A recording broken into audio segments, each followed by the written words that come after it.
नमस्कार, मैं अंजलि मिश्रा। स्वागत है आप सभी का द न्यूज में। आपको बता दें कि इस वक्त की बड़ी खबर सामने आई है। नेशनल हेराल्ड मामले में कांग्रेस के नेता पवन बंसल की मुश्किलें लगातार बढ़ती हुई नजर आ रही है। अब इस हिसाब से आपको बता दें कि कांग्रेस नेता पवन बंसल अब ईडी के दफ्तर पहुंच चुके हैं।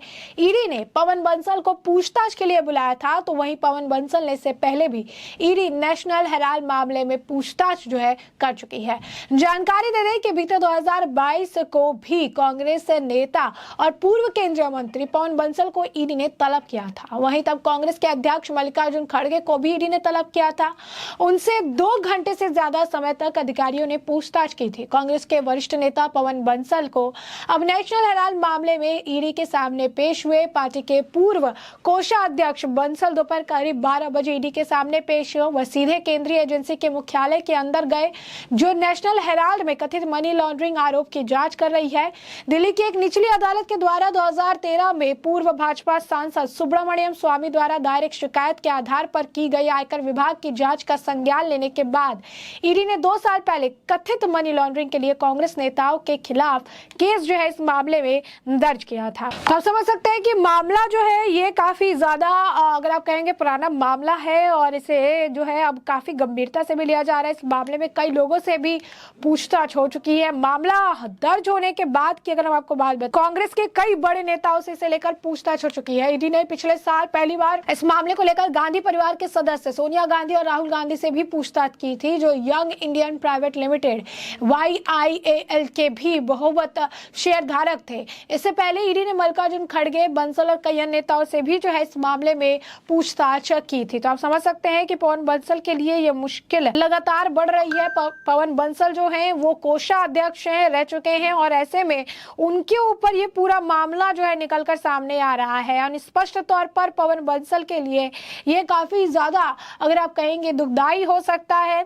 अब ईडी कार्यालय पहुंचे हैं, उनसे पूछताछ कई सारे सवाल ईडी उनसे पूछ रही, कई सारे सवाल उनके लिए, अगर आप कहेंगे कि उनके से पूछने का है। और ऐसे में अजय माकन कांग्रेस के कोषाध्यक्ष होंगे। पवन बंसल की जगह उन्हें जिम्मेदारी दे दी गई थी। तो ऐसे में जब ये मामला आया, उस वक्त पवन बंसल का एक अहम रोल बताया जा रहा था। तो ऐसे में थोड़ा ये भी समझिए कि ये जो नेशनल हेराल्ड मामला है, ये क्या मामला है, किस वजह से अब इस मामले में ईडी लगातार जांच कर रही है। राहुल गांधी, सोनिया गांधी से भी पूछताछ हो चुकी है। कांग्रेस के अध्यक्ष मल्लिकार्जुन खड़गे से भी पूछताछ हो चुकी है और निरंतर ये मामला ये चल रहा है। तो आपको बता दें कि जानकारी दे दें कि नेशनल हेराल्ड अखबार का मालिकाना हक एसोसिएटेड जनरल लिमिटेड यानी AJL के पास था, जो 2 और अखबार भी खुद से छापा करती थी, हिंदी में नवजीवन और उर्दू में कौमी आवाज। वहीं फिर आजादी के बाद 1956 में एसोसिएटेड जनरल को अव्यवसायिक कंपनी के रूप में स्थापित किया गया और कंपनी एक्ट के धारा 25 के अंतर्गत इसे कर मुक्त कर दिया गया था। वहीं साल 2008 में AJL के सभी प्रकाशनों को सस्पेंड कर दिया गया और कंपनी पर 90 करोड़ रुपए का कर्ज भी चढ़ा दिया गया था। फिर कांग्रेस नेतृत्व ने यंग इंडियन प्राइवेट लिमिटेड नाम की एक नई अव्यवसायिक कंपनी बनाई, जिसमें सोनिया गांधी और राहुल गांधी सहित मोतीलाल वोरा, सुमन दुबे, ऑस्कर फर्नांडिस और सैम पित्रोदा को निदेशक बनाया गया। इस नई कंपनी में सोनिया गांधी और राहुल गांधी के पास 76% शेयर थे, जबकि बाकी के 24% शेयर अन्य निदेशकों के पास बांटे हुए थे।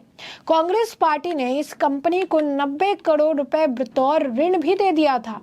बाद में इस कंपनी ने AJL का अधिग्रहण कर लिया। बीजेपी के नेता सुब्रमण्यम स्वामी ने वर्ष 2012 में एक याचिका दायर कर कांग्रेस के नेताओं पर धोखाधड़ी का जो आरोप है वो लगाया था और इस धोखाधड़ी के आरोप में 90 करोड़ के लेन देन की बात वो कही गई थी। तो आप समझ सकते हैं कि यह मामला बेहद ज्यादा गंभीर है और इस मामले को लेकर लगातार अपडेट्स आती रहती हैं।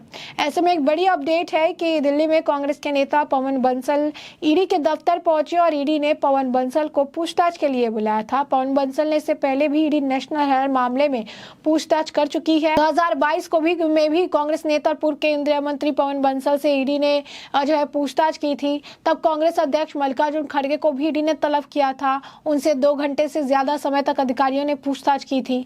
कांग्रेस के वरिष्ठ नेता पवन बंसल को अब नेशनल हेराल्ड मामले में ईडी के सामने जो है मंगलवार को पेश हुए। पार्टी के पूर्व कोषाध्यक्ष बंसल दोपहर करीब 12 बजे ईडी के सामने जो है पेश हुए थे।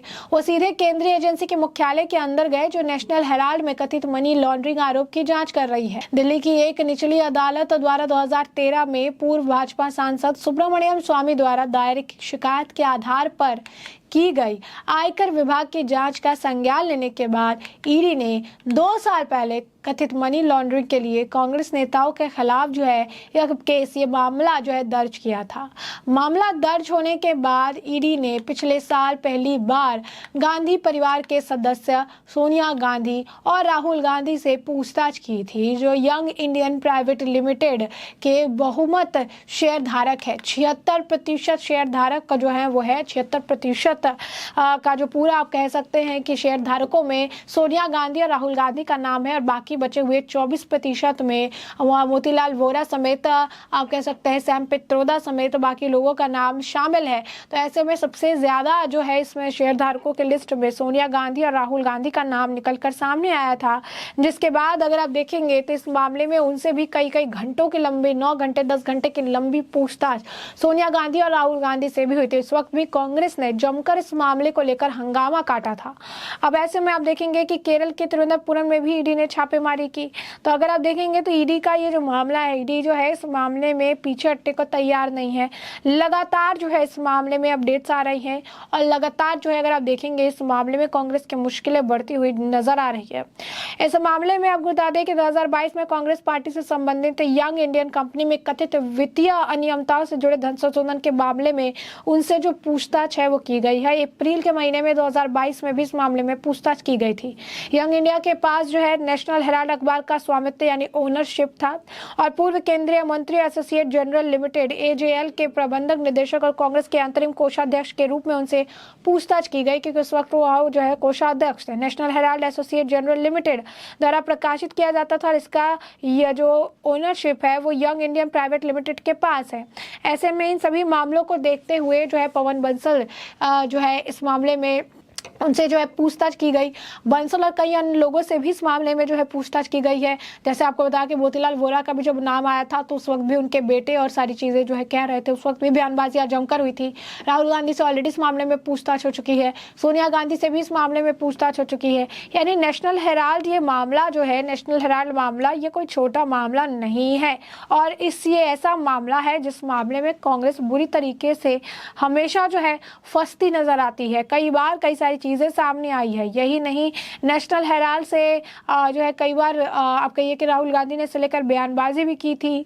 उन्होंने कहा था कि क्यों नहीं जो है इस मामले में और भी ज्यादा अपडेट आनी चाहिए था, आज तक कोई क्यों कुछ निकल के नहीं आया, क्यों सिर्फ कांग्रेस को खत्म करने के लिए साजिशें जो है रची जा रही है। तो ये सारी बातें जो है इनके द्वारा कहा जा रहा था, या बातें जो है इनके द्वारा आप कहिए कि सुर्खियां बटोर रही थी, लेकिन असल में जो चीजें हैं वो असलियत जो है वो लोगों के सामने उजागर हो गई। सोनिया गांधी राहुल गांधी से ऑलरेडी इस मामले में पूछताछ हुई थी और अब बंसल से भी इस मामले में अब पूछताछ जो है ईडी द्वारा की गई है। तो ऐसे में हमने आपको जो पूरा मामला है ये बड़े विस्तार से बताया है कि पूरा मामला क्या है और इस मामले पर आपकी भी जो राय हो हमें कमेंट सेक्शन में कमेंट करके जरूर साझा करिएगा।